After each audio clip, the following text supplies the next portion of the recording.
Amerika Serikat meminta Israel untuk menunda invasi darat ke jalur Gaza yang diperkirakan akan memberikan lebih banyak waktu bagi sandera untuk dibebaskan.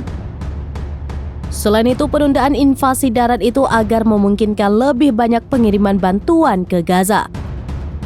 Namun, Gedung Putih tidak mengatakan secara terbuka terkait permintaan penundaan invasi darat itu pada Senin 23 Oktober 2023.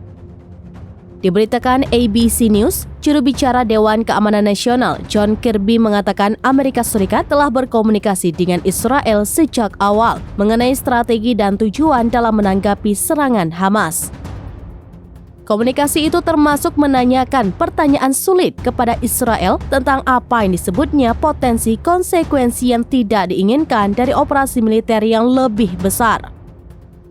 Berdasarkan laporan New York Times, pemerintahan Joe Biden disebut ingin mengulur waktu untuk bernegosiasi dengan Hamas mengenai pembebasan para tawanan dan memungkinkan lebih banyak bantuan kemanusiaan mencapai Gaza.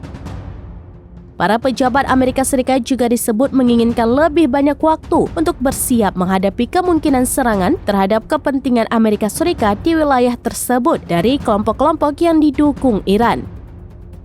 Menurut para pejabat, kemungkinan serangan akan meningkat setelah Israel memindahkan pasukannya sepenuhnya ke Gaza.